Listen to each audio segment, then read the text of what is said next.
ইনসাফ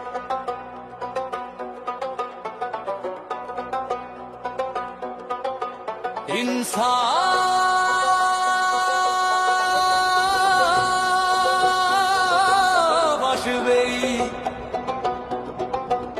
মজলুমের সাথী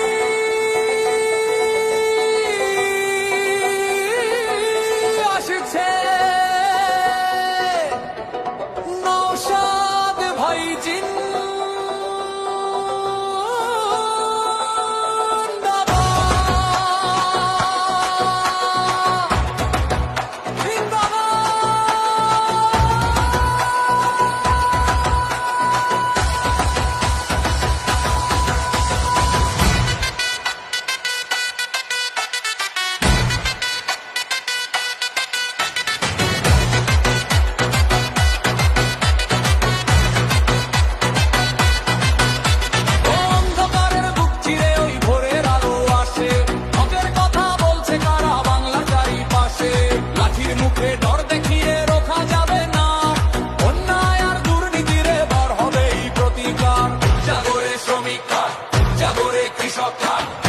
জনতা সব হতে হারাবে এবার আমাদের এই কলরব। নওশাদ ভাই লড়ছে একা সাধারণের ঘরে, ইনসাফ এবার আসবেই আমাদের এই ঘরে ঘরে। নওশাদ ভাই জিন্দাবাদ, নওশাদ ভাই জিন্দাবাদ।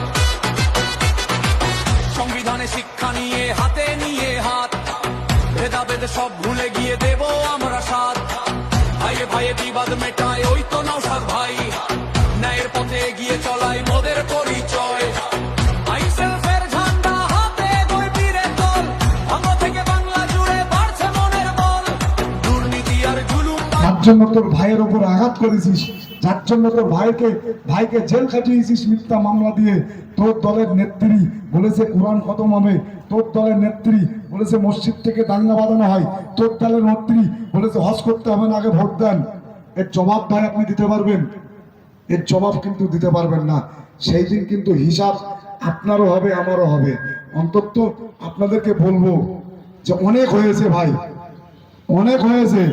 একটাবার ভাবুন, রাত্রের বেলা বাড়িতে গিয়ে বালিশে মাথা দেওয়ার আগে ভাবুন যে আপনি কি করছেন, আপনি কার জন্য করছেন। আপনি যার জন্য গালাগালি দিচ্ছেন নওশাদ সিদ্দিকীকে, আপনার যদি জিজ্ঞেস করা হয় ভাই নওশাদ সিদ্দিকীকে আপনার কি ক্ষতি করেছে, আমরা জোর গলায় বলছি নওশাদ সিদ্দিকী ছিল বলে এখনো পর্যন্ত পশ্চিমবাংলায় সংখ্যালঘু সম্প্রদায় টিকে আছে। নওশাদ সিদ্দিকী ছিল বলে এখনো পর্যন্ত ওয়াকফ টিকে আছে। নওশাদ সিদ্দিকী ছিল বলে এখনো পর্যন্ত মসজিদ টিকে আছে। নওশাদ সিদ্দিকী আন্দোলন করছিল বলে এখনো পর্যন্ত মাদ্রাসাগুলো টিকে আছে। কারণ বিজেপি সরকার, দাঙ্গাবাজ সরকার ওয়াকফ আইন তৈরি করলো, যে আইনে আপনার ওয়াকফ সম্পত্তিটা কি আপনার মসজিদ, মাদ্রাসা, কবরস্থান এবং ঈদগাহ, এই সম্পত্তিগুলো ওয়াকফ করা হয়, আল্লাহর রাস্তায় দান করা হয়।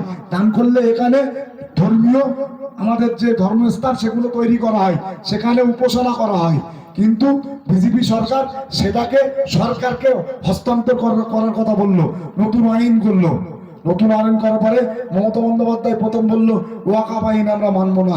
কিন্তু যখনই আন্দোলন করলো নওশাদ সিদ্দিকী, তখনই কিন্তু মমতা বন্দ্যোপাধ্যায়ের পুলিশ নওশাদ ভাইকে অ্যারেস্ট করলো।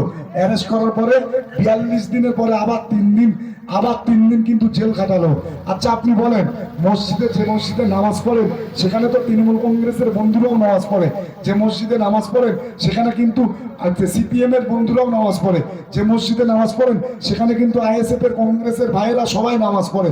মসজিদ কিন্তু সবার। আন্দোলন কিন্তু কেউ করেনি, আন্দোলন কিন্তু নওশাদ সিদ্দিকী একাই করেছিল, জেলটা কিন্তু নওশাদ সিদ্দিকী একাই খেটেছে।